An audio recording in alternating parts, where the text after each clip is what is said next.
Let's go Dolphins! What if I told you that the Miami Dolphins collapse against the Ravens wasn't just a bad game, but the complete crumbling of the entire franchise from the inside out? That what happened Thursday night wasn't just another loss, but the clearest sign yet that this team, this coaching staff, and this management are spiraling downwards, and rapidly. That behind the scenes, frustration is overflowing, players are preparing to leave, and the locker room may already be irretrievably destroyed. Would you believe me? Because what I'm about to reveal isn't just about missed shots, poorly chosen plays, or a terrible penalty for tripping. It's about how the Dolphins, a team once believed to be on the rise, are now on the brink of a precipice with no clear way out. Mcdaniel's situation is more precarious than ever. Chris Greer, he should have left already. And some of your favorite players may be playing their last games in the turquoise and orange jersey. So, before we dive into everything I've discovered about what's really going on with this team, the mistakes, the mismanagement, the injuries, the tension in the locker room, do this for me. If you've ever yelled at the TV during a Dolphins game, if your blood pressure spikes every time Greer makes a decision, then click the like button right now. And tell me in the comments, go Dolphins! Enough with the excuses. Okay, let's go, because things are about to get serious. Thursday night football against the Ravens wasn't just a loss, it was an embarrassment. A humiliating, flat-out pathetic performance by an organization that looks more like it's headed to the XFL than the playoffs. The Dolphins got outscored 14-0 in the second half after dominating the first half in time of possession and total yards. How does that happen? It boils down to one thing: coaching. Mike McDaniel, once hailed as a genius, continues to showcase a stunning lack of attention to detail. This is a team with a 9-week sample size this season, and the same issues persist that plagued the Dolphins last year. Miscommunication, penalties, poor decisions in critical moments. The same mistakes, over and over again. And fans are sick of hearing the same tired excuse: miscommunication. How many times can you roll that out before people start to realize you're just bad at your job? And let's talk specifics. 4th and 2 in the red zone,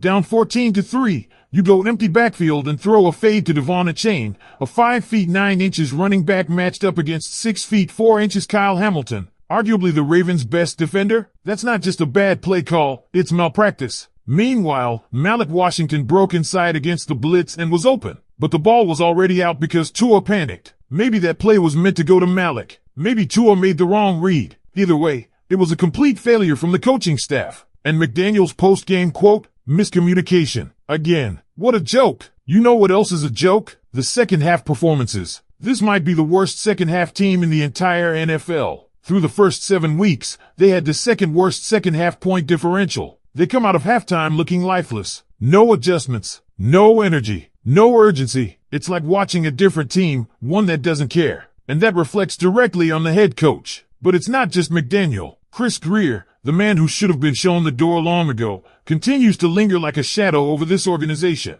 And of course, owner Stephen Ross refuses to make any meaningful changes. There was speculation that if the Dolphins got embarrassed in primetime, changes could come. But nope, nothing. And here we are, 2 wins in 9 weeks and no accountability in sight. And if coaching wasn't bad enough, the injury list is piling up. Chop Robinson, concussion, ruled out quickly, and the photo of him with a towel over his head as he left the field tells you everything. That's not a precaution, that's a sign of a severe concussion. Then there's Ollie Gordon, the rookie running back who went down with an ankle injury. While it looked bad initially, he was seen riding the stationary bike in the second half, which gives a little hope it's not too serious. Still, not bringing him back in a tight game shows they weren't willing to risk it. And can we talk about the ridiculous tripping call that wiped out a 40-yard completion to Jalen Waddle? Absolutely one of the worst referee calls of the entire NFL season. That drive could have shifted the momentum before halftime, possibly cutting the deficit to 14-10. Instead, it was snatched away because of incompetence on the field and on the sidelines. Eric Studesville, the associate head coach and running back coach, deserves heat too. He screamed at Ollie Gordon as he came off the field,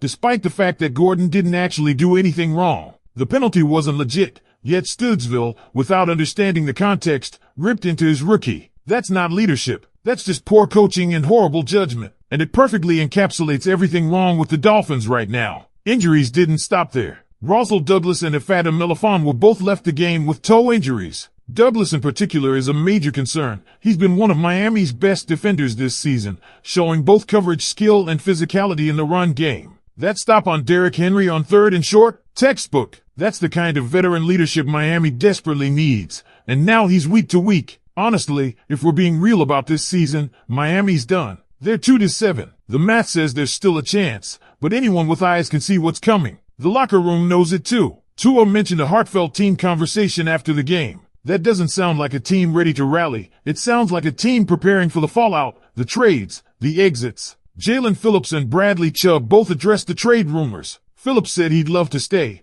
but knows it's out of his hands. Chubb said he's leaving it to God. This is not the energy of a united, contending team. Because here's the thing, this season isn't just slipping away. It's already lost. You can't sit at 2-7 with a coach consistently fumbling critical decisions, a front office that has failed to build a complete, disciplined roster, and a locker room full of guys wondering if they'll even be around next week, and still pretend like the Super Bowl is even remotely on the radar. It's not. This isn't about injuries anymore. Every team has them. This is about failure from the top down. Let's go back to Mcdaniel one more time. What really sticks out from Thursday night's disaster is that all of these problems we're talking about, the mental errors, the miscommunications, the breakdowns in discipline, aren't new. These are carryovers from last year, which tells you they're cultural. They're ingrained in the way this team is being coached. This is a Mike McDaniel team through and through. And when that team can't function for more than 2 quarters of football, week after week, it's no longer about talent. It's about leadership, or lack of it. And that brings us to the locker room.